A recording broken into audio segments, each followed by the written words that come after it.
Buenísimo, gracias Hernán. Bueno, muy buenas tardes a todos y todas. Les doy la bienvenida a la actividad prevista para hoy. Muchas gracias a la Asociación Argentina de Derecho del Trabajo y Seguridad Social por este espacio, por haber pensado este tema y por haber invitado al doctor Ricardo Foglia. La actividad académica de hoy, el tema, digamos, del cual va a tratar es la actualización de créditos laborales. Le agradecemos a Ricardo por haber aceptado la invitación y, bueno, por tocar un tema que es tan crucial en el contexto actual y tan complejo y que ha dado tanto, ¿no? Para hablar. Seguramente eh, traerá, digamos, ideas que nos dejarán pensando. Bueno, el doctor Folia no necesita mayor presentación, creo que todos lo conocemos. Personalmente he tenido el gusto de escuchar sus clases en la UCA, es abogado y bueno, cuenta con muchísimos antecedentes. Por pedido expreso de él, no los vamos a relatar todos y vamos a arrancar con la actividad dándole la palabra. Doctor Ricardo, si querés, Ricardo, hay a que ver. habilitar el micrófono, gracias. Ahí está. Bueno, primero, muchas gracias a Lucila por la presentación, a Diego Ledesma, que es un incansable organizador de cursos de la asociación, y a la asociación por haberme invitado, y a todos ustedes por compartir este espacio de reflexión. Yo voy a tratar de hacer un análisis jurídico del tema de las tasas de interés y también voy a tocar el tema de las deudas de valor, que es un tema que está flotando en el aire. Está esta distinción entre deudas de valor y deudas de dinero, que es muy vieja, se remonta hace muchos años. Y una vez más vuelve a plantearse en nuestro país, y particularmente en el Foro de Trabajo, la disyuntiva acerca de cuál es el mecanismo más apto para mantener el valor de los créditos laborales en épocas de inflación como la presente. Es un debate añejo que tiene muchos años, no es la primera vez, ya que el fenómeno inflacionario tuvo su génesis en la década del 50, ahí empezó, y llegó a picos extravagantes en algún momento. En el 1989 la inflación anual fue del 3.079% y el 1990 del 2.314%. Así que fueron épocas estrambóticas donde se distorsionaron todos los muchos valores de la sociedad. Yach dice, que me parece con un buen ejemplo, que la inflación transforma a la sociedad en un gran casino, ¿no? Las fichas son los dólares y el paño verde es el país. Y yo le agrego que la ruleta, o los que manejan la ruleta, son los funcionarios que toman decisiones económicas, enriqueciendo a unos y empobreciendo a otros. En este juego, al final de este juego de la inflación, lo que se puede decir que es un juego de suma cero, porque nunca hay ganadores y siempre son sociedades, salen una sociedad más pobre. Ahora, no es una cuestión novedosa, pero es una cuestión compleja porque se mezclan aspectos económicos que hacen a las ciencias culturales, que son distintos, y aspectos jurídicos que hacen a las ciencias sociales. Entonces, es muy común que cuando se haga un análisis de lo que son los mecanismos para enfrentar el envilecimiento de los créditos frente al fenómeno inflacionario, nos encontremos con un choque de dos reglas: las reglas de la causalidad natural, que obedecen a la economía, y las reglas de la causalidad jurídica. Yo me voy a limitar a hacer un análisis jurídico, porque la economía no lo entiendo mucho, y me parece que en la Argentina su carácter de ciencia exacta es bastante relativo, ¿no? Por lo menos por sus efectos y sus consecuencias. Entonces, me voy a referir a dos mecanismos para ver cuál es la distinción, porque este es el problema de fondo. En el fondo es un choque entre dos mecanismos para mantener el valor de la moneda, la tasa de interés y la indexación. Y ambos son distintos. Para que el acreedor no vea licuado su crédito, se crearon estos dos mecanismos, es decir, para mantener el valor de la moneda, la tasa de interés y la indexación. Claro, el acreedor pierde en el caso de inflación. ¿Frente a qué pierde? A los bienes de subsistencia, a la adquisición de bienes necesarios de subsistencia o su desarrollo o lucro.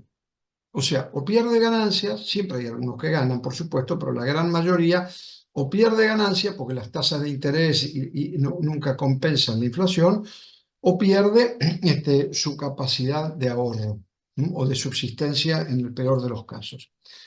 La tasa de interés, entonces me voy a referir a ella, jurídicamente son los frutos civiles del capital. La tasa de interés, si lo miramos desde el punto de vista obligacional, y sobre todo la tasa moratoria, es la forma de indemnizar los daños y perjuicios en las obligaciones de dar sumas de dinero.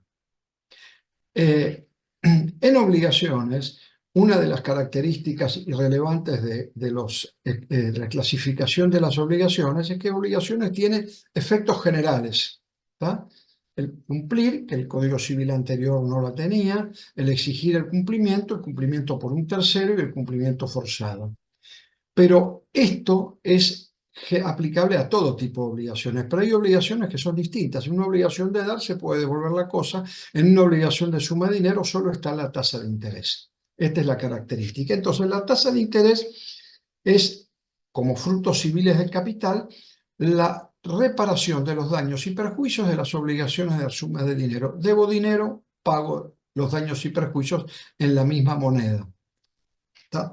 Y es un porcentaje que se aplica sobre un capital y en función del tiempo transcurrido. Esta es la primera característica. Es decir, el monto del capital se mantiene igual, principio nominalista, este es el principio nominalista, pero la deuda aumenta. Aumenta por un apartado que es la tasa de interés.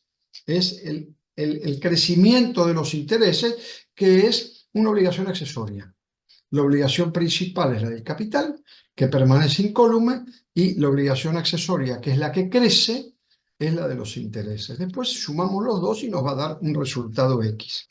En cambio, en la indexación, o en los ajustes, o en las cláusulas de estabilización, lo que aumenta es el capital en función de un índice o de otro indicador económico. Por ejemplo, el Producto Bruto, los salarios, los precios mayoristas, el índice de precios al consumidor, el índice de variación de los alquileres, el RIPTE y tantos otros. En el caso de la indexación, lo que crece de volumen es el capital y genera, o puede generar, de acuerdo a los casos, un accesorio que es como interés. Es decir, son dos mecanismos distintos.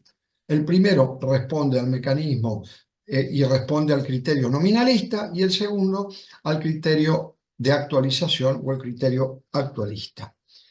¿Cómo era el sistema? Porque el derecho es un conjunto que tiene un tronco común. Nosotros dividimos el derecho en ramas, primero por el crecimiento de las complejidades humanas, segundo por la limitada capacidad de conocimiento que tenemos, nuestras limitaciones. Los problemas han crecido. Fíjense que antes un civilista podía hacer todo un tratado de derecho civil completo, Borda, Llambías, Salvat, Lafayette, Busso y tantos otros. Bueno, hoy en día es imposible. No hay tratados de derecho civil hechos por un solo autor. Las complejidades, la mayor información hacen que esto no sea posible. Sin embargo, estas complejidades se trasladan a todo el campo del derecho en general, y de ahí viene que van surgiendo las distintas ramas, pero siempre se desprenden de un tronco común, que es el Código Civil, que tiene reglas que se aplican de manera supletoria en los casos en que no están regulados por la legislación específica, por ejemplo, en nuestra legislación. Entonces, el Código Civil, Ley 340, o sea, el anterior, eligió la tasa de interés como el mecanismo para mantener el valor de la moneda. Es decir, estableció el principio nominalista. Y no es que Vélez no conociera el principio de actualización de los créditos. Si ustedes miran la nota del Código Civil anterior del 619, se remonta al Código de Austria, que tenía en su texto la cláusula de actualización monetaria. Estoy hablando de 1870, ¿no? O sea, esto ya existía, pero Vélez, que era un gran respetuoso de la Constitución, dijo: nos abstenemos de aplicar el principio de actualización, porque si así lo hiciéramos, el Congreso estaría todo el tiempo fijando el valor de la moneda. Fíjese que eso está en las facultades del Congreso, fijar el valor de la moneda. Entonces dijo: no, no podemos hacer esto, y entonces estableció el principio de la tasa de interés. ¿Y cómo se calcula? No me voy a referir a los distintos tasas de interés, a la compensatoria, a la punitoria y a la moratoria. La moratoria es cuando el deudor no paga, está en una obligación judicial. La punitoria es cuando no paga en una contractual, y la primer tasa, que es la compensatoria, es el valor del valor del dinero, el precio del dinero. La tasa de interés moratoria se definía de tres maneras, de acuerdo al Código Civil. Lo que las partes hubiesen convenido, primero; lo que fijasen las leyes especiales, segundo; y en tercer lugar, lo que determinen los jueces. Estos eran los tres parámetros para definir el 622, la tasa de interés. El anatocismo, porque me voy a referir a estos dos institutos, era los intereses sobre intereses. Y el Código Civil, siguiendo una viejísima tradición, decía: no se deben intereses sobre intereses. Hace muchísimos años, en el año 1, 2 y 3, estaban prohibidos. Los intereses se equiparaban a la usura. Imagínense los intereses sobre los intereses. Las deudas no generaban intereses. Pero el Código Civil preveía dos excepciones, ¿tá? Es decir, preveía cuando las partes acuerdan en forma expresa la capitalización, una facultad contractual de las partes, o cuando la deuda es liquidada judicialmente, el deudor es intimado judicialmente al pago y no paga. O sea, el deudor moroso frente a una intimación judicial. Entonces nosotros teníamos el anatocismo ilícito, lícito, el principio ilícito, perdón, general, y el anatocismo lícito, que eran estas dos excepciones. Ahora, como yo les dije, la inflación en el año 89, en el año 90, alcanzó niveles estratosféricos. Entonces, la pregunta fue: ¿cuál fue las soluciones que venían antes de la década del 90 frente a la inflación? Es decir, voy a hacer tres grupos: antes del 90, después del 90, la ley de convertibilidad y la ley de salida de convertibilidad. Porque, vuelvo a repetir, este es un tema que tiene su anclaje en el derecho civil y que ha sido adoptado por el derecho del trabajo. Bueno, me voy a referir entonces a la primera respuesta frente al fenómeno inflacionario. La primera respuesta frente al fenómeno inflacionario nace en Alemania. Piensen que en Alemania, después de la Primera Guerra, $1 costaba 1.000.000.000 de marcos, y los salarios se pagaban 2 veces por día, porque el valor de la mañana no era igual al valor de la tarde. Entonces, un jurista alemán que se llama Nussbaum, en un libro que se llama Das Geld, que significa la moneda, estableció una distinción entre deudas de valor y deudas de dinero, ¿tá? Era para evitar la injusticia de dos fenómenos. Uno, la depreciación, que es cuando la moneda nacional pierde poder adquisitivo, y otro, la devaluación, que son distintos, todavía esta diferencia subsiste, que es cuando el valor referencial, que puede ser el oro, el dólar, lo que sea, gana valor, o la moneda nacional pierde valor frente al valor referencial. Yo tengo dólares y resulta que el peso vale menos que el dólar. Eso es la devaluación. Y generalmente es por un acto estatal.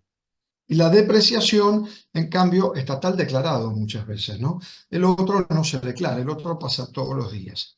Entonces, ¿cómo sorteamos? Decía Nussbaum en Alemania, el principio nominalista, que era el que estaba en el Código Civil alemán, y hace una distinción. Distingue entre las deudas simples de dinero, que les llama deudas ordinarias, y las deudas de valor, que las llama deudas adaptables. Las deudas de dinero eran muy fáciles de criterio. Yo pido dinero y debo dinero. pido 1.000 pesos, debo 1.000 pesos. Es decir, se debe dinero desde el origen de la deuda. La deuda original es una deuda de dinero. ¿Está? El crédito es en dinero y se debe en dinero.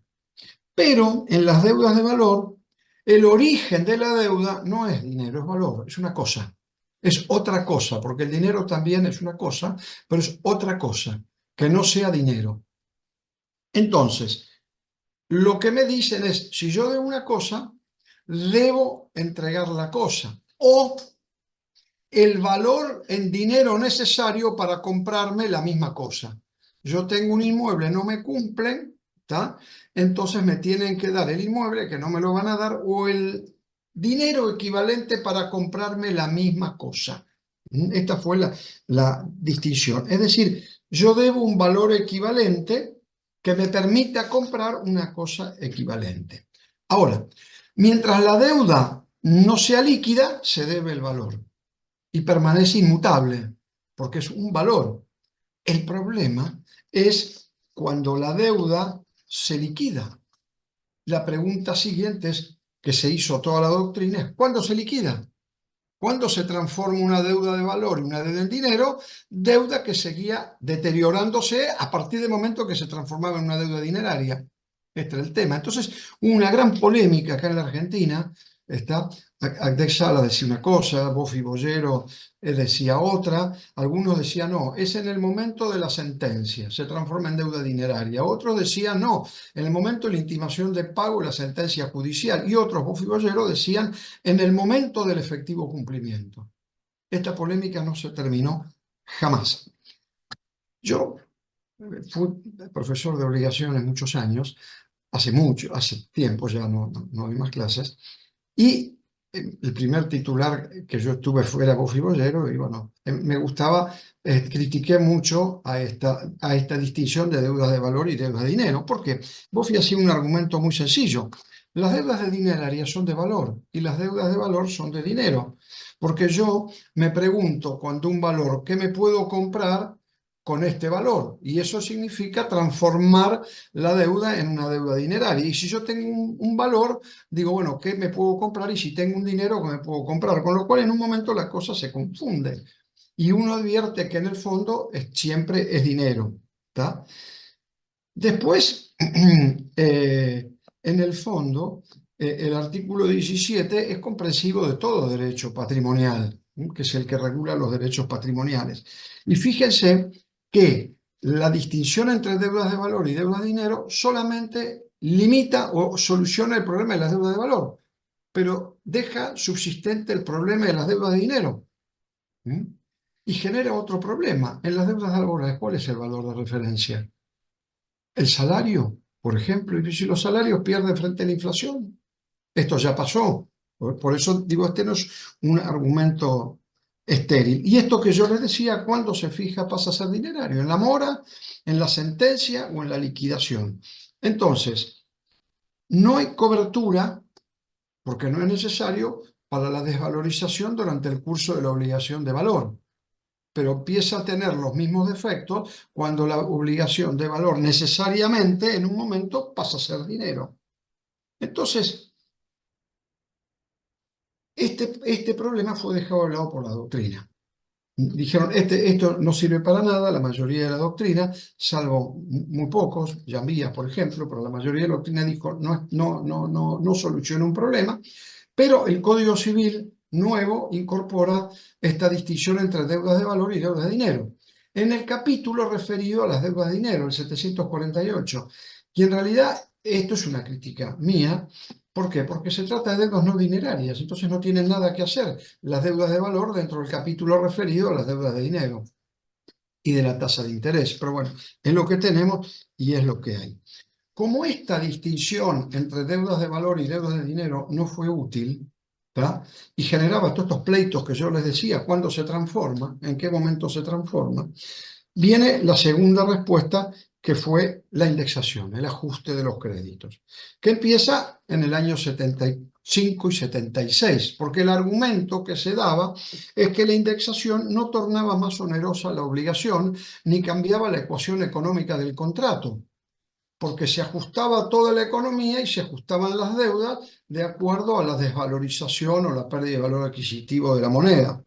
Y este criterio de que no torna más onerosa la obligación fue recogido en el año 76 por la Corte en 3 fallos: Camuso, Valdés y Vieites de Fernández. ¿Tá? Entonces, la idea era que este mecanismo salvaguardaba el valor del crédito de todas las obligaciones, no era solamente para las obligaciones laborales, y además no alteraba, como yo les dije a ustedes, el equilibrio prestacional. Era una excepción al principio nominalista que tenía el Código Civil, al cual me he referido, ¿tá? Al principio, que recogió este principio, un peso igual un peso. Las críticas, digamos, de esto fueron llevadas, o mejor dicho, algunas ideas fueron llevadas a la legislación. En el año 74, la Ley de Contrato de Trabajo incorporó la actualización monetaria de que cada suma era debida hasta el efectivo pago. Y en el año 76 esto se cambió, la 21.297, y modificó por el índice del peón industrial. Después la ley 22.311 volvió al índice, mantuvo este criterio, y la ley 23.616 aplicó el índice de precios al consumidor nuevamente. O sea que acá hubo toda una variación de cuáles fueron los índices aplicables, lo cual es otro problema, ¿no? Era otro problema sobre el índice aplicable. Viene la crisis inflacionaria del 89 y del 90, a la cual yo les he comentado, y bueno, el Poder Legislativo y el Poder Ejecutivo le dan una respuesta. Le tienen que dar una respuesta a esta monumental crisis que, bueno, no vale la pena recordarla, pero fue caótica. Entonces la respuesta fue la convertibilidad. ¿Qué era esto? Bueno, se dicta la ley 23.928, el ministro era Cavallo, era la convertibilidad del austral, en ese momento estaba el austral, y era un peso por un dólar por un austral. Después se cambió el peso, pero era un dólar por un austral. Esto iba acompañado de la prohibición de las cláusulas de ajuste y un principio nominalista rígido. No se admiten excepciones al principio nominalista. Se vuelve al principio más rígido del Código Civil, Ley 340, y quedan sin efecto todas las cláusulas de ajuste de repotenciación de créditos, sea en materia de contratos o sea en normas legales o reglamentarias o convencionales, con lo cual incluyó las cláusulas de convenio que fijaban algunos criterios de repotenciación de crédito. Este fue el sistema. Y acá nos encontramos que la Corte Suprema empieza a expedirse con 2 bloques de fallos. Lo primero era que la indexación se referían a que si la indexación estaba prohibida o no, y la Corte dijo que estaba prohibida por ley y que la prohibición era constitucional. Este es el primer criterio de la Corte. Primero en el 92, López con explotación pesquera patagónica, en el 93 de la Cruz con Cesa, después lo reitera en el 2010 más solo con transporte, y en el 2017 Medina con Telecom. Estos son los fallos, el bloque de constitucionalidad que dicen, bueno, la indexación está prohibida, está vedada, y la prohibición de actualizar es constitucional. Fueron los 2 bloques relevantes. Ahora venía el segundo tema de bloques, que era cuál era la tasa aplicable, porque el principio nominalista va atado inexorablemente a la tasa de interés. Las deudas moratorias en el principio nominalista se pagan con la tasa de interés moratoria. Y acá hubo 3 fallos importantes. En el 92, ya fija los tasas implicables. YPF con provincia de Corrientes, tasa pasiva promedio mensual. Porque lo que dijo la Corte en esa oportunidad, entre otros argumentos, es que la tasa activa tiene componentes ajenos al crédito, como por ejemplo la morosidad del sistema, la morosidad del banco, los depósitos indisponibles, el tamaño del banco, los costos administrativos, etcétera, etcétera. Entonces dijo, la tasa de interés es la tasa pura, la tasa pasiva. Este criterio vuelve a ser repetido en el año 92 cuando revoca una sentencia de la Cámara Nacional de Apelaciones del Trabajo, en el segundo caso, que es López con explotación pesquera, que mantiene la tasa pasiva. Y este criterio de la tasa pasiva sigue hasta el año 1994 en el caso Banco Sudamericano con Belcom, que dice la tasa de interés no es una cuestión federal. Por mayoría, no por unanimidad, la Corte fija este criterio y las tasas quedan liberadas y empiezan a fijarse distintas tasas. La Cámara Comercial, vamos a ver unos plenarios, la Cámara Civil también, unos plenarios que fueron dejados sin efecto por la Corte, etcétera, etcétera. ¿Y qué hizo la Cámara Nacional de Apelaciones del Trabajo frente al fallo del Banco Sudamericano? Primero dicta la resolución 6/91 que aplica la tasa activa del Banco Nacional. Después, en el año 92 yo les dije que la Corte Suprema en el fallo López dejó sin efecto este criterio de la tasa activa y lo reemplazó por la tasa pasiva. ¿Tá? La Corte, a raíz del fallo López, dicta un acta, la 2100, que dice, bueno, tasa pasiva del Banco Central de la República Argentina. ¿Tá? Esto es lo que pasó en ese momento con la Cámara del Trabajo, que lo que hacía era esta cuestión de las tasas de interés, tasa pasiva, se aplicaba. ¿Qué pasó con la Cámara Comercial? Y esto es muy interesante. La Cámara Comercial dicta un plenario, USAL, esto es muy interesante, que admitió, y lo digo porque ustedes se van a acordar de algo cuando yo les diga esto, la capitalización de los intereses, que no estaba prevista cuando el Código Civil, Ley 340, establecía el anatocismo. Pero la Cámara Comercial capitalizó los intereses. La Corte, en un fallo muy extenso y muy crítico de la Cámara Comercial, deja sin efecto en el caso Oberdrecht. Dice, nulifica el acta, ¿tá? Nulifica el acta, que había fijado la capitalización de los intereses. Y señor, usted se está apartando del texto del Código Civil. Esto no está previsto en el Código Civil. ¿Tá? Y lo nulificó. Entonces la Cámara, con posterioridad, la Cámara Comercial en pleno, dice tasa pasiva. Ahora, en el año 94 hay un cambio importante en la Cámara Nacional de Apelaciones del Trabajo porque dicta el acta 2155 que dice no voy a formular ninguna indicación sobre la tasa de interés, que cada tribunal resuelva lo que estime conveniente. Esto pasó. Y acá es donde se plantea un tema muy interesante, que es el de las deudas de valor. Se dicta la ley 24.283, que es la ley Martínez-Raimonda, que establece que en las deudas de valor debía tomarse el monto que se iba a pagar por ese bien por aplicación de los criterios de actualización o de intereses no podía ser superior al valor del bien o de la cosa. Decía esto. Es decir, si yo tengo un bien y lo transformo en cualquier momento en dinero, yo ese bien no lo puedo, el dinero no puede exceder el valor del bien, ¿tá? Que tomo como referencia.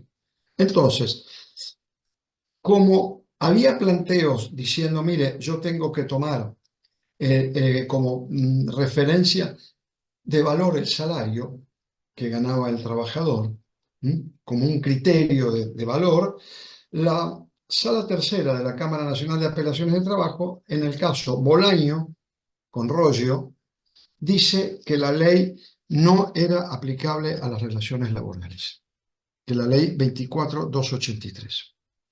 La Cámara de Trabajo dicta una resolución, que es la 4/98, de carácter obligatorio, esto explica otra cosa que vamos a ver recién, diciendo la ley 24.283 no es aplicable a las relaciones laborales.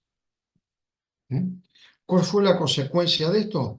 Bueno, se inició el juicio político contra todos los miembros de la Cámara, porque no era un plenario. Esto explica por qué son sugerencias las actas, porque esto ya pasó. El juicio político se desactivó en su momento por circunstancias que vamos a ver ahora. La Corte revoca el criterio de Bolaño de la Cámara y dice: la ley no distingue qué tipo de obligaciones, se aplica a todas las obligaciones, a todo tipo de obligaciones. Entonces, la Cámara, ¿qué hizo? Dictó otra resolución, dejando sin efecto la resolución 4 y aplicando de nuevo el criterio de la Corte sobre la tasa pasiva. Esto, por eso, el criterio de las deudas de valor es un criterio viejo. Se remonta, fíjese, a actas del año 94, hace 30 años que el tema se planteó. Tuvimos la convertibilidad, todos sabemos lo que sucedió en la convertibilidad, y ahora tenemos la salida del régimen de la convertibilidad, ¿no? Sabemos por qué, sabemos qué es lo que pasó, lo hemos vivido: un peso, un dólar, se murió un peso, un dólar. Y se dicta la ley 25.561, que tiene dos criterios. El primer criterio es: transforma a las obligaciones en dólares de peso, todas las obligaciones, todos los contratos, todas las deudas del Estado, todas las deudas entre particulares, todas las transforma de dólares a pesos, a una cotización que no fija, que se iba a fijar después. Y mantiene la prohibición de indexar. Estos fueron los dos mecanismos básicos de la ley 25.561. Al día siguiente se dicta el DNU 214/02, esta práctica de los DNU, y fija el tipo de cambio de conversión del dólar. Un dólar por un peso 40 más SER. SER es coeficiente de estabilización de referencia. ¿Y dónde salió? Salió de que en realidad en los proyectos originales querían poner el TER, que era la tasa de estabilización de referencia, que era una copia de la tasa del modelo inglés, de la tasa LIBOR.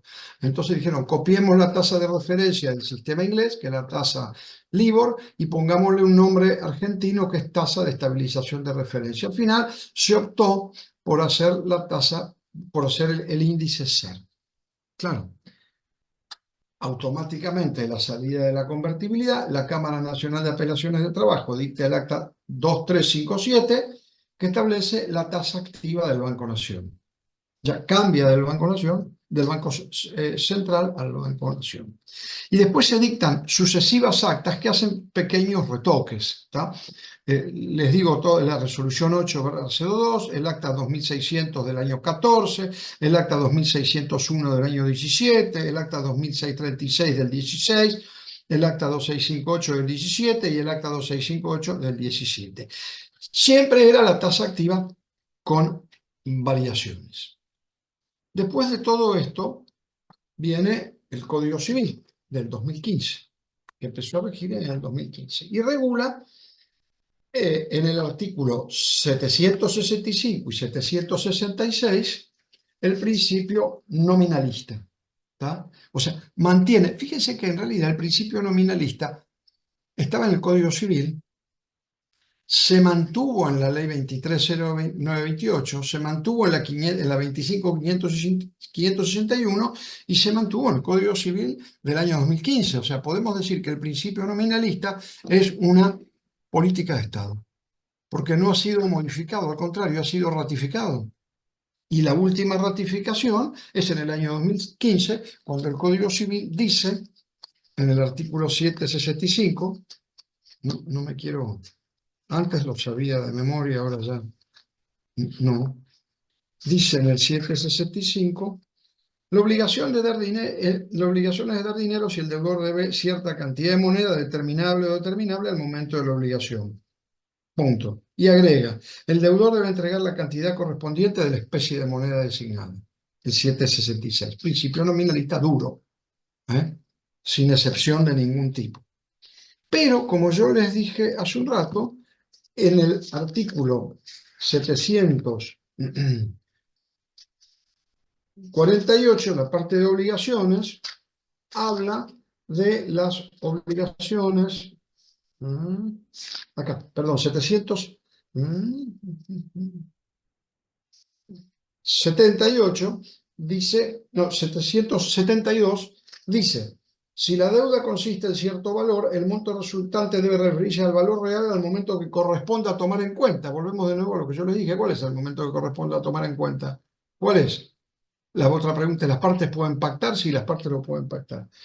Para la evaluación de la deuda. Puede ser expresada en una moneda sin curso legal que sea habitualmente usada para el tráfico. ¿Tá? Una vez que el valor sea cuantificado por el dinero, se aplican las disposiciones de las obligaciones de dar sumas de dinero. ¿Tá? Fíjense que hay una cosa muy curiosa también en el Código Civil, hago un pequeño paréntesis, en el 765 que dice que cuando se estipula moneda que no es de curso legal en la República, se aplicará, deberá considerarse como dar cantidades de cosas. Bueno, el Código Civil no trata, tiene la categoría de dar cantidades de cosas. Lo cual unos dicen, bueno, se puede obligar a algo parecido que son las obligaciones de género, pero esto da cuenta de la descoordinación que hubo en su momento. Entonces, ¿qué dice el Código Civil? Después de hacer esta distinción, que vuelvo a repetir, la critico por las razones que di, más las que se agregan ahora, establece un criterio de fijación de los intereses moratorios. El 769 dice, los intereses moratorios se fijarán por lo que acuerden las partes. Eso es igual, ya está.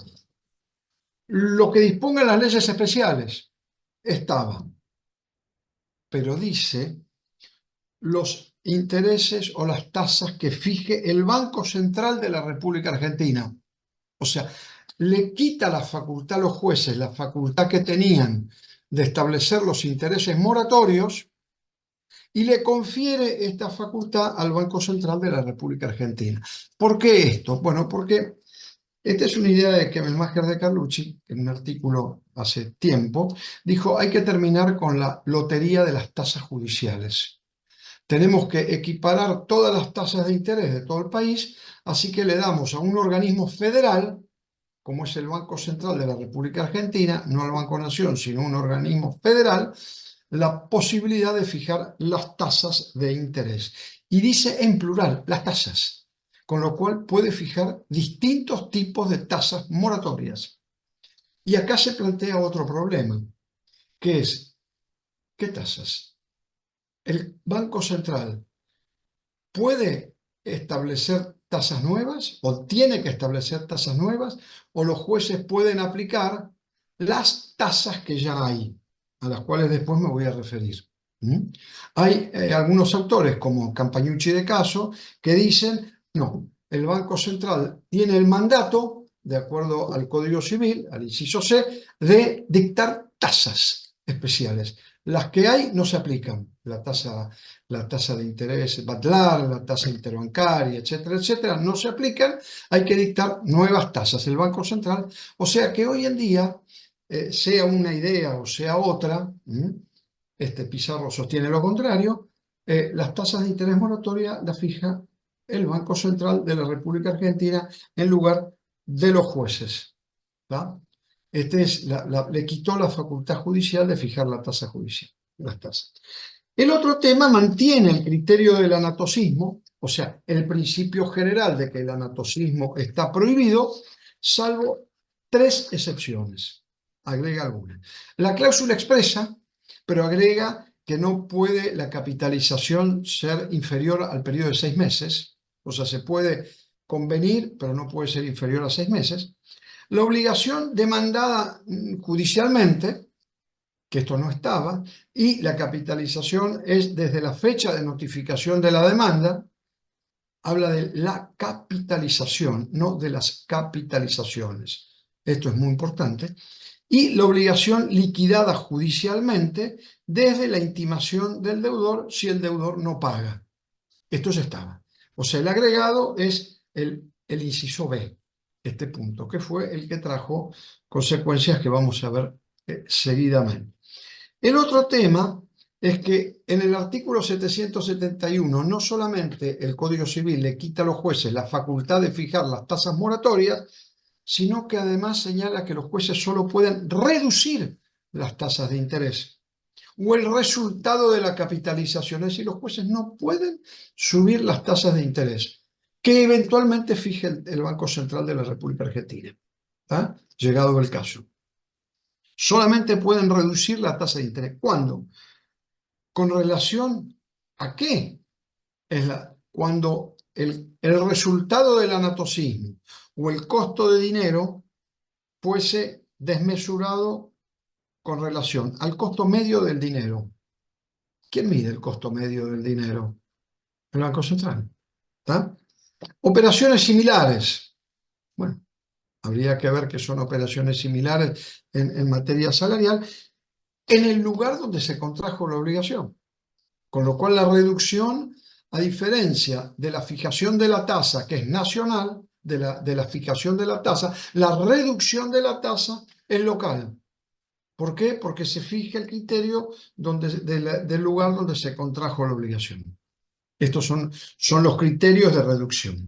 Pero no admite como criterio de reducción el Código Civil, y hablo del Código Civil, la comparación con otro índice. No puedo decir, mire, reduzco la tasa porque el índice 1 me da mucho y el RIPTE me da menos, porque el Código Civil establece expresamente que lo que hay que tomar en cuenta para ver si hay que reducir o no el resultado del anatocismo o de la tasa de interés es el costo medio del dinero, es decir, el costo medio del interés moratorio. Uno puede tomar hoy que no hay, o uno que fije el Banco Central eventualmente, o el lo tiene el Banco Central. Tiene una serie de publicaciones sobre el costo medio del dinero, ¿tá? Y las asociaciones bancarias también lo tienen. Es decir, el Código Civil reitera el principio nominalista sin excepciones. Este es el criterio. Y además lo cierra al principio nominalista. En septiembre del 22 se dicta el Acta 2764 que toca dos aspectos a los cuales me voy a referir. Uno es el instrumento y otro es lo sugerido. ¿Tá? De lo sugerido voy a hacer una referencia, pero me voy a referir al instrumento, porque este instrumento después se volvió a tomar. El instrumento es una acta no vinculante. ¿Tá? Acuérdense lo que había pasado con el acta 4/94, que terminó con el pedido de juicio político de toda la Cámara. Entonces, es un acta no vinculante y no está claro, si uno lee el acta, que se trata de una sugerencia. En el acta última sobre el ser fue más específica la cuestión. Ahora, yo creo que el instrumento, esa acta, es una sugerencia abstracta de interpretación de una norma jurídica en un acto jurisdiccional no judicial. Y acá sigo a Lino Palacios cuando distingue los actos jurisdiccionales, que es la facultad de ser derecho, y la facultad judicial, que está en la Constitución, en el artículo 109, que es la facultad o el resultado que es dictar una sentencia con autoridad de cosa juzgada, es decir, que no puede ser modificada cuando está firme ni por ese poder del Estado ni por otro poder del Estado. Todos los organismos dictan actos jurisdiccionales.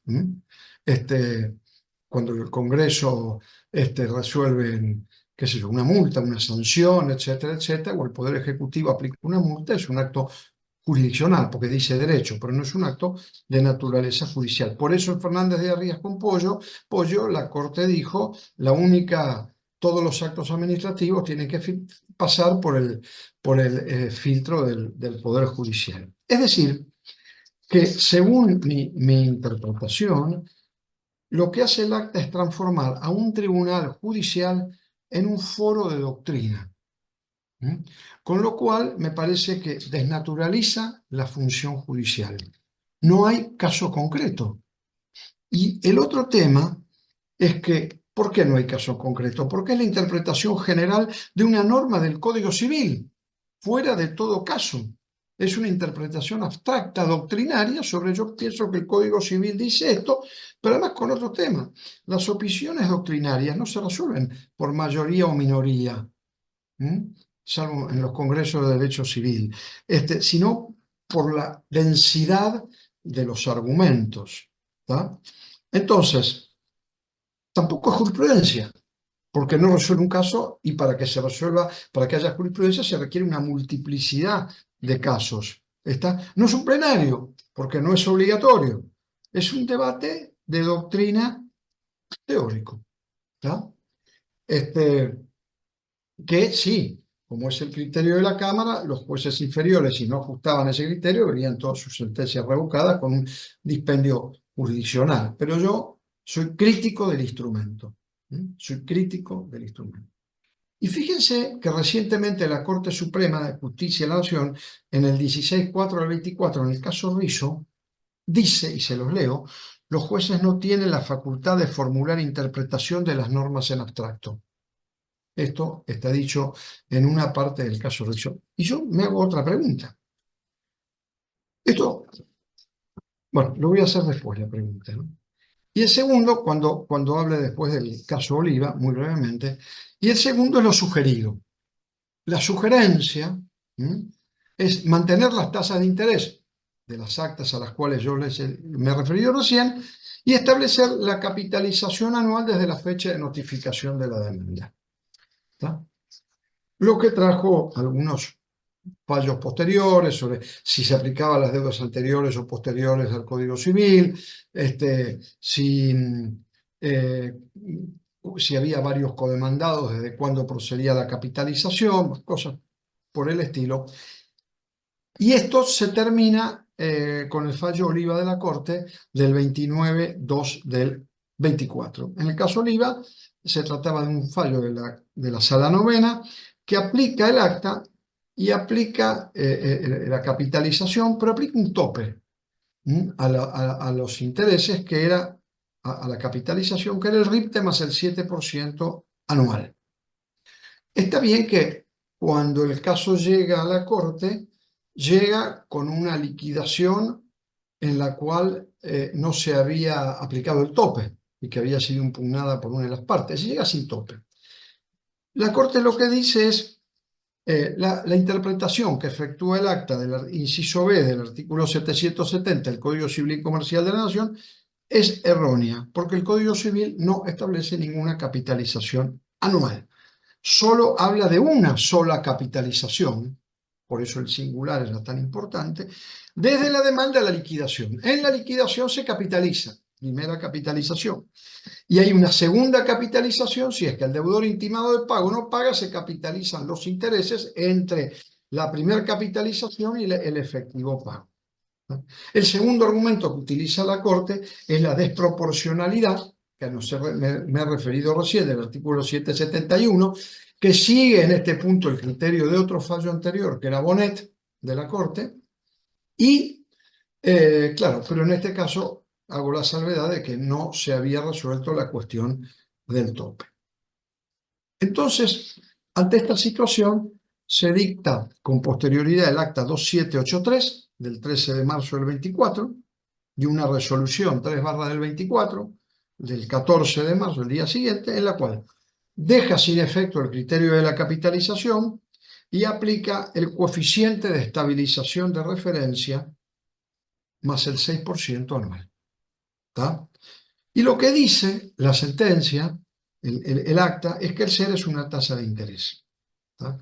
Bueno, el acta dio lugar a distintas interpretaciones, lo cual dio lugar al dictado de un instructivo posterior. Entonces, yo me voy a referir a qué es jurídicamente el SER. Algo he dicho. Vamos a ver si el SER es una tasa de interés o el SER no es una tasa de interés, que es el quid de la cuestión.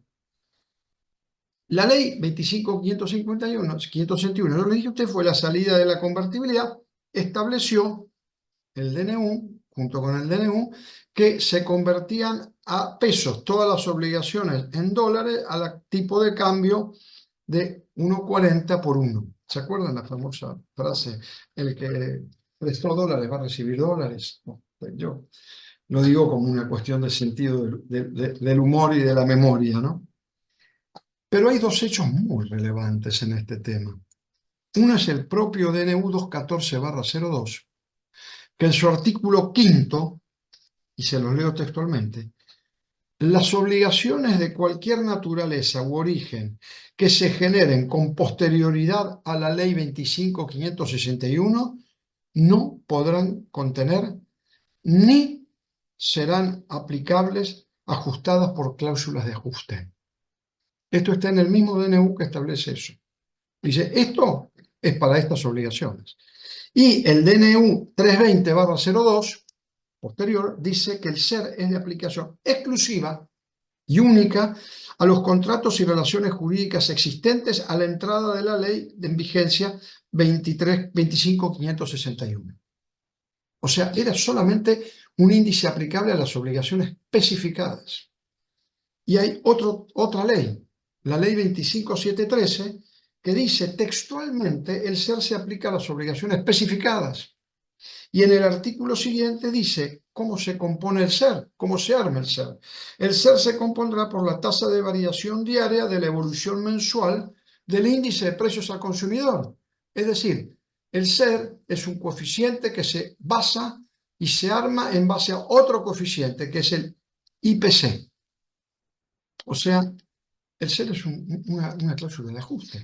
Y si nosotros miramos bien el índice de tasas, el Banco Central, en su resolutivo y en sus normas que regulan el sistema de tasas, distingue las tasas de interés y las coeficientes. ¿Y cuáles son las tasas de interés que fija el Banco Central como autoridad monetaria? La BATLAR, primero, la tasa que es la de los préstamos entre bancos a 24 horas, la TM24 y la BAIBAR 2, que es la tasa de interés de referencia del sistema. Y cuando pone los coeficientes, habla del SER, el UVA, el BBI, que es para las viviendas, y el ILC, que es el índice de los contratos de locación. Es decir, el Banco Central, cuando estructura las tasas, vuelve a repetir que el SER se calcula en base al índice de precios al consumidor. Entonces, ¿qué es el SER? Es un índice de ajuste que se calcula sobre otro índice de ajuste. Y es un índice de aplicación exclusiva, una sola vez. ¿Para qué? Para las obligaciones especificadas en el año 2002. Hubo después algunas normas en las cuales se aplicó el SER, pero fueron normas específicas, diciendo a esto le aplicamos el SER, así como hay normas específicas que hablan del índice de los contratos de locación que publica mensualmente el Banco Central. Pero son tasas que tienen el origen en una norma que habilitó la aplicación del SER para estas obligaciones. Entonces, el SER no es una tasa de interés, ni por su contextura, ni por su forma de cálculo, ni por su ubicación normativa. Es un índice de ajuste. Y conforme nuestro sistema legal, para las obligaciones en mora se debe aplicar una tasa de interés, porque el Código Civil instaura el principio nominalista. Entonces, si yo quiero aplicar una norma o un principio que no sea la indexación, yo tengo solamente un mecanismo. Yo tengo que declarar la inconstitucionalidad de las normas que establecen la prohibición de indexar. Tengo que sortear el valladar de los fallos de la Corte, a la cual vimos recién. La Corte puede cambiar de criterio, pero también tengo que declarar la inconstitucionalidad del Código Civil en cuanto establece sin excepciones el principio nominalista. Porque si yo declaro la inconstitucionalidad de la 23.928 y la 25.561, voy a estar de nuevo en el mismo origen o en la misma situación que habíamos visto hace un rato. Entonces, ese es el sistema legal argentino y eso es lo que deberíamos hacer. Fíjense que la Suprema Corte de la Provincia de Buenos Aires, en el caso Barrios con Lescano, de hace poquito, 17.428, directamente declara la inconstitucionalidad de la prohibición de indexar y aplica distintos mecanismos de actualización, le da varias variantes a los jueces, pero omite a tocar este aspecto del Código Civil.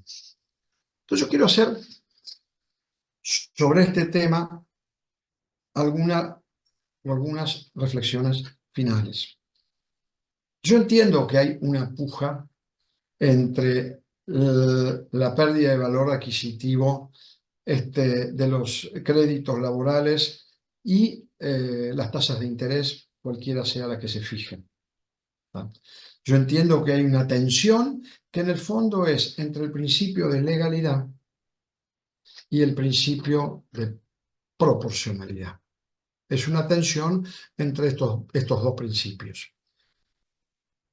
Si nosotros queremos elegir por el principio de legalidad, tenemos que fallar de acuerdo a los criterios de las leyes. No podemos hacerles decir a las leyes lo que no dicen, ni poder darles, por ejemplo, algunos rubros como el ser, una naturaleza que no tienen, ¿tá? Por más que el resultado sea bueno y nos guste.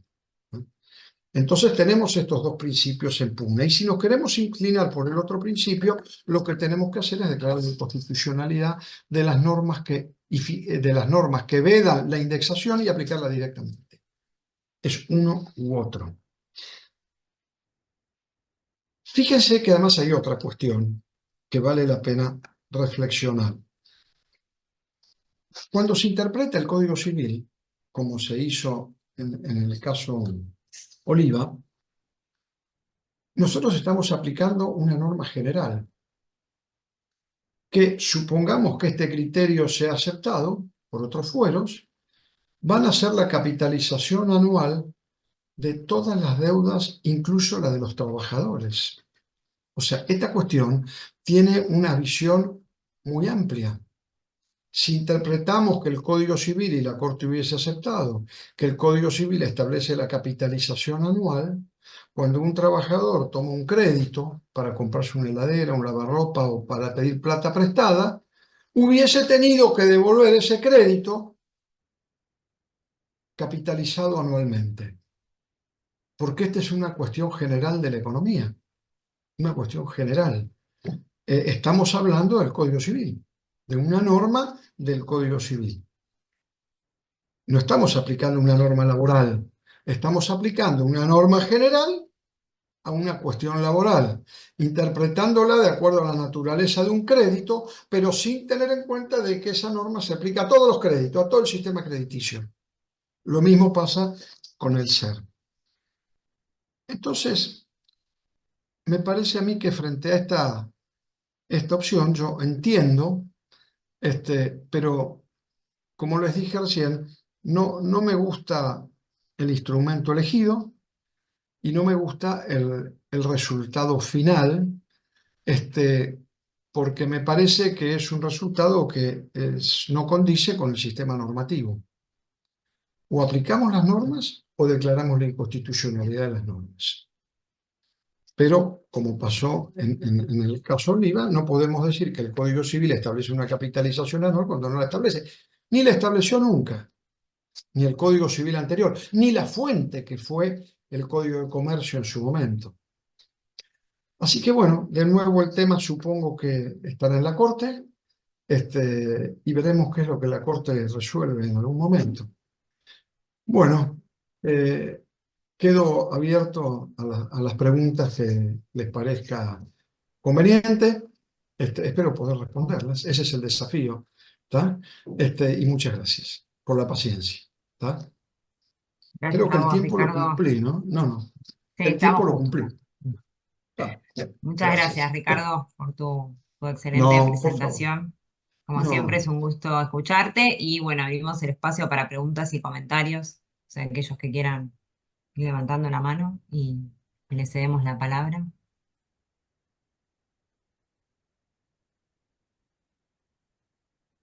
O quedó claro o no se entendió nada.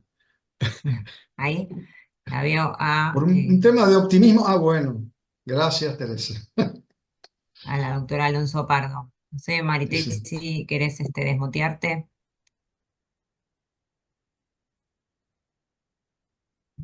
Ahí me dejó. Buenas tardes a todos. ¿Qué tal, Eh, Teresa? Buenas Lo tardes. felicito, doctor Foglia.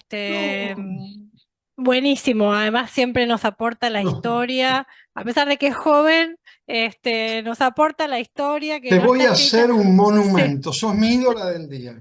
lo sé, lo sé. La verdad que no, muy, muy, muy enriquecedor, muy enriquecedor. O sea, de este tema hemos leído y hablado un montón y usted aportó hoy algo súper novedoso, muy, muy bien explicado además. En ese esquema, yo estaba reflexionando cómo lo solucionamos, ¿no? Porque como todos actores en este mundo, ¿cómo lo solucionamos? Más allá de la Cámara que tiene una situación Bueno, re difícil, porque está resolviendo expedientes que nacieron cuando no había inflación. Entonces, demandas que no tienen planteos de inconstitucionalidad. Y entonces ahí tendríamos otro problema, aún cuando se resolviera conforme a derecho, que es la cuestión de que no está planteado. Tendría que aparecer mirá, planteado como. Sí, es una solución que tiene que dar el Poder Legislativo, no la tienen bueno, que dar los jueces. Es una solución del Poder Legislativo, porque si vos mirás, vos decís, el Código Civil desde el año 1871, principio nominalista, ¿no? Después tenés la ley de convertibilidad, votada por el Congreso, por inmensa mayoría, prohíbe la indexación, y estoy hablando de la ley del año, de la década del 90, hace muchos años ya de esto, la 94. La ley de convertibilidad reitera el principio nominalista. La ley 25.561 de salida de la convertibilidad reitera el principio nominalista. El Congreso reitera el principio nominalista. El Código Civil reitera el principio nominalista. Pareciera ser que el principio nominalista es una política de Estado. Desde el año 94 hasta ahora, el Congreso, en sucesivas formaciones, composiciones y gobiernos, ha mantenido el principio nominalista y la prohibición de indexar. La Corte, en muchos fallos, yo cité algunos, ha ratificado la validez de la prohibición de las cláusulas de ajuste. O sea, el máximo tribunal de justicia de la Argentina. Con lo cual, el problema es si nosotros queremos hacer un sistema racional, tendríamos que fijar un índice o un sistema de ajuste como lo hizo el DNU, cuya vigencia está ahí en el aire. ¿Tá? Y como algunas provincias, como por ejemplo la sala comercial, la sala civil, la sala laboral de Viedma, dijo yo no aplico la inconstitucionalidad inaplicable del DNU y yo voy a aplicar el artículo tal de la tasa de interés del DNU porque es más favorable que la tasa que nos fijó la Corte. ¿Ah? Bueno, yo creo que esa es la respuesta. Pero hasta ahora lo que yo tengo claro, hasta el día de hoy, es que el principio nominalista es política de Estado del Congreso. El Congreso lo podía cambiar en 2 minutos. Dicta una ley, como dictó tantas, yo se las nombré deliberadamente, estableciendo las deudas, cambiando el artículo de la ley de contrato de trabajo y establecer en la ley de contrato de trabajo, como lo he dicho 3, 4 veces, el índice de RIPTE, el índice de precios al consumidor, el príncipe que se les dé la gana. ¿Ah? Y ahí se terminó el problema. Sí, Matías. Perdón, una pregunta para terminar lo que dijo Marité. Bueno, primero, no puedo lo hemos hablado, pero no puedo estar más de acuerdo con todo lo que dijo Ricardo. Eh, Pregunta, no sé cuál es tu opinión, pero me parece, yendo a lo que dijo Marité, me parece que los jueces podríamos declarar de oficio la inconstitucionalidad de esas normas y aplicar en su caso alguna, que no es mi caso, yo no estoy de acuerdo, pero digo, a los fines de darle una salida a lo que dice Marité porque no han tenido los planteos suficientes en su momento, Bueno, pero entiendo que el camino sería, como abogado, plantearlo ahora y me parece que los jueces podrían declarar la inconstitucionalidad de oficio, pero no sé qué opinión tenés vos al respecto. Sí, pero hay un punto que hay que verlo muy bien, que es, vos te referís al caso en la cual la Corte habilitó la declaración de inconstitucionalidad de oficio, ¿no? Sí, Que no me acuerdo el nombre ahora, cómo se llama, y no quiero decir cualquier cosa, pero ese caso es dudoso que habilitara la declaración de inconstitucionalidad de oficio.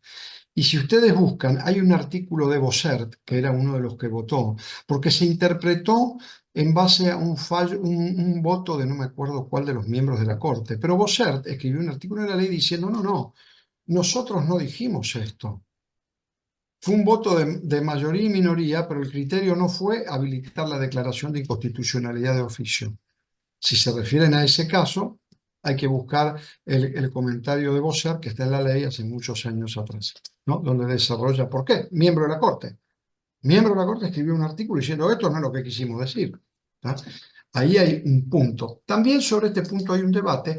Algunos, como Ramírez Bosco, mi querido y admirado amigo Ramírez Bosco, dicen que la inconstitucionalidad de oficio funciona y debe ser declarada por los jueces, porque los jueces no pueden dictar resoluciones en base a normas inconstitucionales. O sea, yo sé que esto es una norma inconstitucional y yo la aplico, lo cual me parece un criterio bastante razonable. ¿Tá? Pero de oficio, que es una alternativa, o a pedido de parte, es necesario declarar la inconstitucionalidad de estos instrumentos. Porque si yo tiro la primera barrera, 23.928, tiro la segunda barrera, que es la 25.561, siempre me queda la barrera del Código Civil. Y declarar la inconstitucionalidad del Código Civil no es fácil. con lo cual, perdón que interrumpa, barrios de la provincia se queda corto. Exactamente. Porque yo digo esto, pero el Código Civil es muy claro.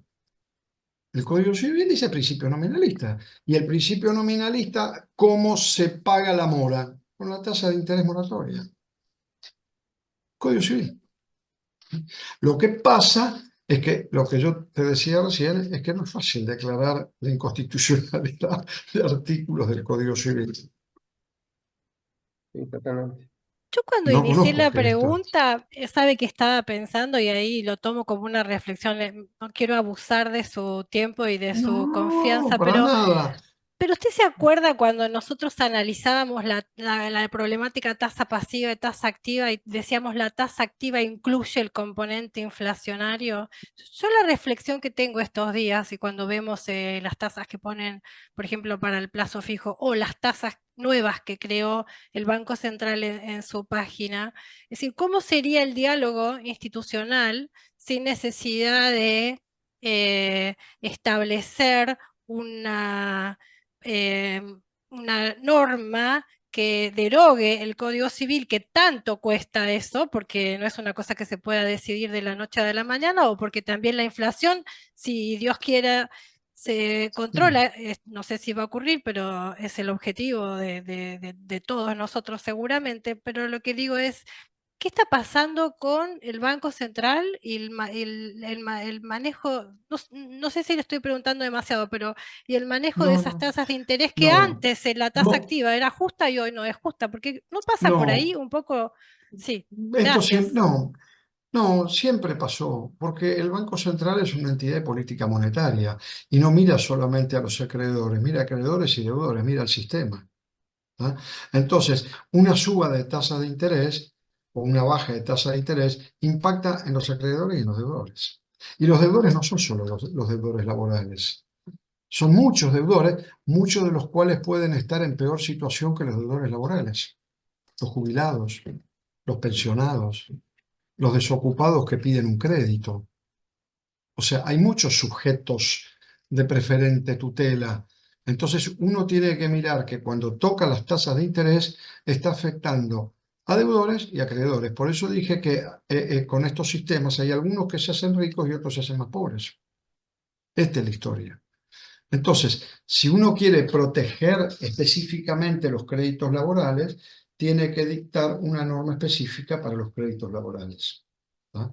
Y si el Banco Central quisiera hacer algo, tiene dos opciones: o modifica todas las tasas, en general, la Badlar es la más alta, o dicta una tasa especial para los créditos laborales. No puede ser, porque el Código Civil habla por las tasas.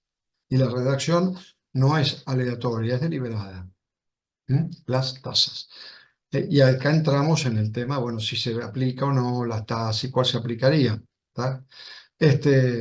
Pero me parece que este es el problema. La inflación siempre trae esos problemas. Yo he visto momentos absolutamente disparatados. Me acuerdo que hace muchos años yo trabajaba en una empresa pública, en aerolíneas, y pagaba los juicios y claro, con inflaciones del 120, me acuerdo julio, uno pagaba la liquidación y claro, tenía que volver a hacer la liquidación y era la liquidación, descontado lo pagaba, daba el mismo o más monto que el anterior. Entonces los trabajadores decían, ¿cuándo cobro la segunda cuota? Esto funcionaba así. Entonces en un momento se inventó un mecanismo absolutamente insólito, que era tomar el índice anterior al mes del nacimiento del crédito para compensar con el mes que se tardaba en pagar. Hemos llegado a cosas grotescas, ¿tá? En esta historia. Y otra vez volvemos a plantear el mismo problema. Problema que arrastra años y años y años. Yo creo que si el Poder Legislativo, la llave de la cuestión está en el Poder Legislativo. Si quiere cambiar una política pública que lleva años. Si nos remontamos al Código Civil y si nos remontamos más cerca a la ley de convertibilidad. Dictar una ley, sí se dicta una ley. En el año 74 estableciendo el IPC, el índice del peón industrial, precios mayoristas, lo que a ustedes se les ocurra. La primera cláusula de ajuste que hubo, la primera aplicación de la cláusula de ajuste fue el Estado. Fue en los bonos del empréstito 9 de julio, que fue un préstamo que se otorgó en la época de Alzogaray y se pagaron a todos los empleados públicos con los bonos del empréstito 9 de julio, que los empleados públicos no sabían qué hacer con los bonos. ¿Tá? Pero eso establecía la cláusula de ajuste por ley. Ahí empezó la historia. ¿Tá? Gracias, Ricardo. Llegaron comentarios, No, bueno, felicitaciones por el chat. Un comentario del doctor Espaventa. No sé si quiere hacer uso de la palabra o era solamente para dejar el comentario. Y una pregunta del doctor Claudio Corniciuk, que dice si la Corte de la Provincia de Buenos Aires, en el caso de Barrios, está fijando una doctrina legal donde se extralimita en su competencia funcional y por qué se entromete en una política de Estado. ¿Es así? Yo creo que, a ver, primero el doctor Espaventa, que estaba por orden, Sí. ¿no? Doctor. Si quiere comentar algo o era solo dejar el... No, simplemente les acerqué dos fallos de la Corte referidos a la oportunidad de los planteos de inconstitucionalidad, nada más. Son fallos del año 78, son fallos viejos donde la Corte dice que se pueden hacer los planteos de inconstitucionalidad después de trabada la litis o hasta inclusive después de la sentencia. Era una jurisprudencia muy amplia de aquella época. Sí, sí, sí. Yo he planteado muchísimas veces, desde el año 2002 en adelante, he planteado muchísimas veces la inconstitucionalidad de las prohibiciones, lo he hecho en diferentes fueros, y en el fuero laboral les puedo decir que he tenido, por ejemplo, la última sentencia que he tenido en contra ha sido del año 22, de la sala cuarta en Auto Fioramonti y otros contra Telefónica de Argentina, y a los pocos meses dictaron después el acta, ¿no es cierto? Pero era solamente eso, nada más. Y Gracias. la otra pregunta, sí, yo creo que mientras no, a ver, mientras no se modifique la norma, que es política de Estado, lo veo muy difícil las soluciones. La única es la constitucionalidad o inconstitucionalidad de la norma, incluso el Código Civil. Lo que pasa es que tenemos un problema que la Corte ya se expidió sobre la validez del principio nominalista y la invalidez de las cláusulas de ajuste. Con lo cual yo diría que la cabeza del Poder Legislativo, la cabeza del poder ejecutivo, la cabeza del poder judicial, la cabeza del poder legislativo y el poder ejecutivo que mandó los proyectos, están de acuerdo en que esto es una política de Estado. A hoy, a lo mejor cambia, pero me parece que así Bien. sí. Y el Código La Civil la otra, ratifica, y es nada menos que el Código Civil. Por eso hablé al principio de la unidad conceptual del derecho, y que lo que estamos interpretando, aunque sea laboralistas, estamos interpretando el Código Civil, no al artículo 245 de la Ley de Contrato de Trabajo, por impacto general. Y aparte, fíjense el criterio de las otras cámaras. La Cámara Comercial, creo que era en el caso García, quiso aplicar 4 veces o 3 veces la tasa de interés, o el 100% de la tasa de interés, y la Corte lo fulminó, diciendo los jueces pueden bajar las tasas en el 771, el principio de proporcionalidad y razonabilidad, en medio de todo esto. Perdón, interrumpí, Lucila. no, la otra pregunta, bueno, tiene que ver un poco con esto, es si la Corte, en el caso Barrios, está fijando una doctrina legal donde se extralimita en su competencia funcional porque se entromete en una política de Estado. Si esto es así, según su La criterio. Corte, sí, para mí el efecto del caso Barrios, además de eso, fíjese que la tasa de la provincia habían dictado una ley estableciendo una tasa, y en el caso Abram, la Corte de la provincia la dejó sin efecto y fijó la tasa activa, la tasa pasiva digital, que es una tasa absolutamente irrepresentativa, y ahora dicta una sentencia que para mí es poco clara porque da 3 posibilidades, con lo cual hay otro tema importante, pero si bien no era un caso de derecho del trabajo, ¿no? Pero dicta 3 tasas y se olvida de declarar la inconstitucionalidad del Código Civil, es la otra, ¿no? Pero fíjense que hay otro problema. Este tema de la tasa de interés es muy delicado porque la distorsión de la tasa de interés, sobre todo en materia laboral, afecta el principio de igualdad. 2 personas, ceteris paribus, es decir, en igualdad de condiciones, por un accesorio, cobran sumas distintas. Y uno de los principios del derecho al trabajo es el principio de igualdad, ¿no? Y de razonabilidad. Con lo cual, acá tenemos otra cuestión. Debería ser un tema muy simple, un tema sencillo, pero no es sencillo porque aún las tasas que fija la Cámara en las actas dan lugar a interpretaciones distintas y resultados asombrosamente diferentes. Entonces, la opinión doctrinaria y mayoritaria no es tal. Hay un debate porque la aplicación en el caso concreto difiere, y mucho. Bueno, Bueno, algo más, ¿no? clarísimo, doctor. No sé si alguien tiene alguna otra pregunta. Si no, ya vamos a ir Bueno, liberando a Ricardo. bueno. No, quedan ustedes liberados de mí. Muchas gracias y a disposición para lo que les parezca, lo que quieran. No, gracias. Gracias. Una vez más, gracias, Ricardo, por la Falta exposición y más. la claridad. Gracias. Y aprovecho para No. recomendar la lectura de los artículos de Ricardo sobre este tema en la ley. Los dos. Y Bueno, gracias a ahora todas las tengo. personas que se conectaron para participar. Gracias. Gracias. Bueno, que Muchas termine bien la gracias. jornada. Hasta luego. Hasta luego.